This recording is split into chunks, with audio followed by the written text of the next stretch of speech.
Hi friends, இன்னைக்கு நம்ம சேனல்ல சிம்பிள் அண்ட் ஹெல்தியான ரெசிபி பண்ண போறோம். அதுவும் சம்மர் ஸ்பெஷல் ரெசிபி. என்னது அப்படின்னு சொல்லிட்டு பாத்தீங்கன்னா ராகி கூழுங்க. ராகி கூழோட சேர்த்து வாழைக்கருவாடு குழம்பும் பண்ண போறோம்.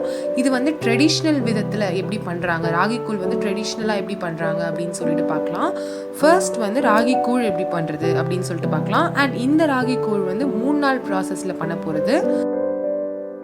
வாங்க ராகி கூழ் எப்படி பண்றதுன்னு பார்க்கலாம். ஃபர்ஸ்ட் ஒரு கிளாஸ் ராகி மாவு எடுத்துக்கோங்க. இதோட தண்ணி சேர்த்து நல்லா தோசை மாவு பக்குவத்தில் கலந்து வச்சுக்கோங்க. இப்போ இந்த மாதிரி கலந்தோடனே நம்ம ஒரு நாள் ஃபுல்லாக இதை ஊற விட போகிறோம். அதுவாது 24 மணி நேரம் இதை ஊற விட போகிறோம்.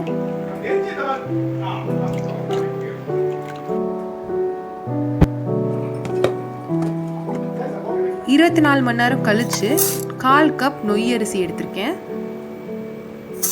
இந்த 1/4 கப் நொய்யரிசியோட 1/2 கப் தண்ணி சேர்த்து வேக வைக்க போறேன்.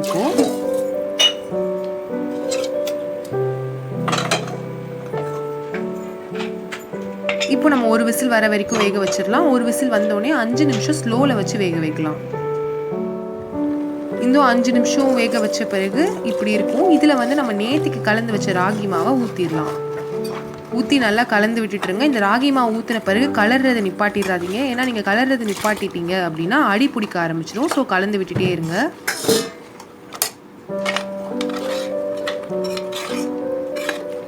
ஒரு 8 நிமிஷத்துக்கிட்ட இந்த மாதிரி கலந்து விடுங்க.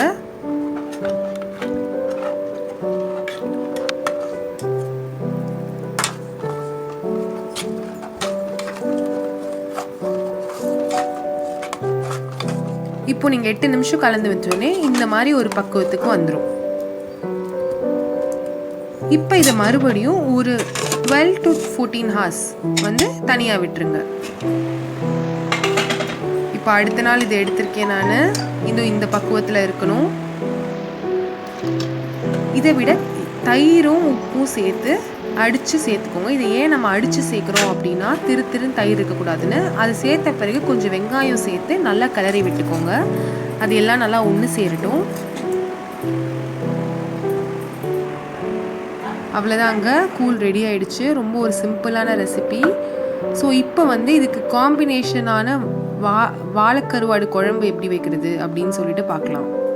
ஸோ நான் ஆல்ரெடி ட்ரெடிஷ்னல் மெத்தடில் பண்ண போகிறோம் அப்படின்னு சொன்னனால இன்றைக்கி நான் மண் சட்டியில் பண்ண போகிறேன். ஸோ நம்ம தேவையான காய்கறி பார்க்கலாம். முருங்கைக்காய், சின்ன வெங்காயம், மாங்காய், வாழைக்காய், கத்திரிக்காய், இதெல்லாம் தான் நம்ம இன்னைக்கு குழம்புல யூஸ் பண்ண போகிறோம். ஸோ இதெல்லாம் நல்லா குட்டி குட்டியாக வெட்டி தண்ணியில் போட்டு வச்சுருக்கேன் இப்போ நான். ஸோ நம்ம நெக்ஸ்ட்டு வந்து குழம்புக்கு தேவையான மசாலா எப்படி அரைக்கலாம் அப்படின்னு பார்க்கலாம். மிக்ஸி எடுத்துக்கோங்க. அதில் துருவின தேங்காய் சேர்த்துக்கோங்க.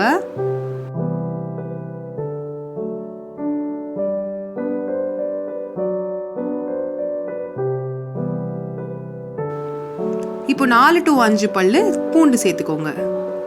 அதோட உரிச்சு வச்ச சின்ன வெங்காயம் சேர்த்துக்கோங்க.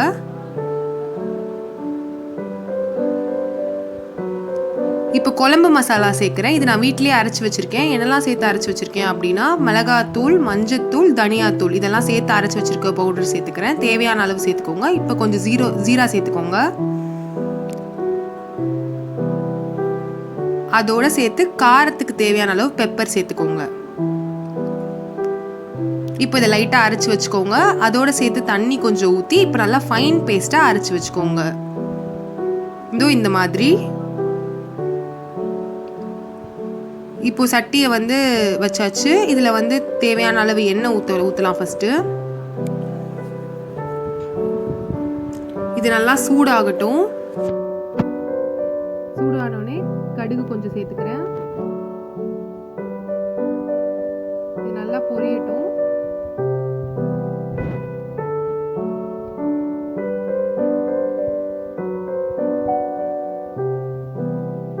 கொஞ்சம் வெந்தயம் சேர்த்துக்கலாம்.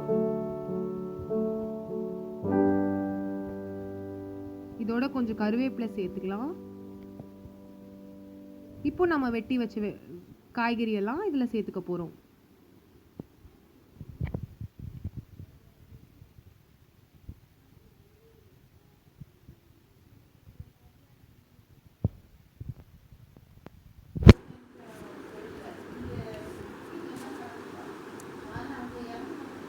இப்போ நான் தக்காளி வெட்டி சேர்த்துக்க போகிறேன். இவ்வளோ குழம்புக்கும் நான் ஒரே ஒரு தக்காளி தான் சேர்த்துக்கிறேன். ஏன்னா ஆல்ரெடி நம்ம இனிமேல் புளியும் சேர்க்க போகிறோம், மாங்காவும் சேர்த்துருக்கோம். ஸோ ஒரே ஒரு தக்காளி, அப்புறம் வெட்டி வச்ச பச்சை மிளகாய் சேர்த்துக்கிறேன்.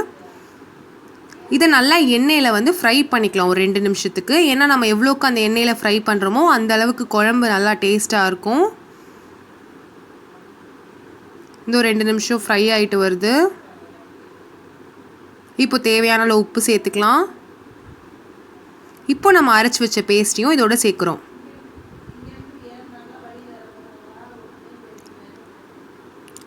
இப்போ குழம்புக்கு தேவையான புளி தண்ணி சேர்க்குறோம். நம்மளுக்கு இந்த குழம்பு கொஞ்சம் புளி அதிகமாக இருந்துச்சுன்னா டேஸ்ட்டாக இருக்கும்.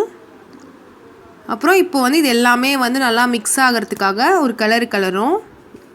இது நல்லா மிக்ஸ் ஆன பிறகு ஒரு 5 நிமிஷம் நல்லா கொதிக்கட்டும்.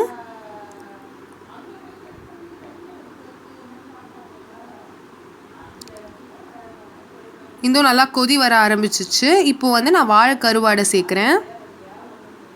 இந்த வாழை கருவாடு சேர்த்த பிறகு கொஞ்ச நேரம் நல்லா வேக விடுங்க. அது வந்து ஒரு 10 நிமிஷத்தில் வெந்துடும். ஸோ 10 நிமிஷம் நல்லா கொதிக்கட்டும். இன்னும் இங்கே பாருங்கள், இந்த மாதிரி நல்லா கொதிச்சுட்டு வருது. ஸோ 10 நிமிஷத்தில் நம்மளோட கருவாடு குழம்பு ரெடி ஆயிரும்.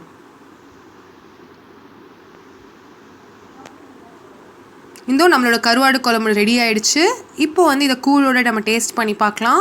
ரொம்பவே டேஸ்ட்டாக இருக்கும். அதுவும் இல்லாமல் இந்த சம்மருக்கு வந்து இதை விட ஒரு பெஸ்ட் ரெசிபி கண்டிப்பாக இருக்காது. ரொம்ப ஒரு ஹெல்தி அண்ட் ஈஸியான ரெசிபியும் கூட. ஸோ கண்டிப்பாக இதை ட்ரை பண்ணி பாருங்கள். இந்த கூழில் வந்து நம்ம நிறைய சின்ன வெங்காயம் சேர்க்குறனால உடம்பு வந்து ரொம்பவே குளிர்ச்சி கொடுக்கும் இந்த சம்மரில். ஸோ வந்து இந்த சம்மருக்கு வந்து இதை விட ஒரு பெஸ்ட் அண்ட் ஹெல்தி ரெசிபி கண்டிப்பாக இருக்க முடியாது. ஸோ கண்டிப்பாக ட்ரை பண்ணி பாருங்கள். அண்ட் இன்னும் நிறையா ஹெல்தி அண்ட் ஸ்பெஷல் ரெசிபிக்கு மறக்காமல் சேனலை சப்ஸ்கிரைப் பண்ணிடுங்க.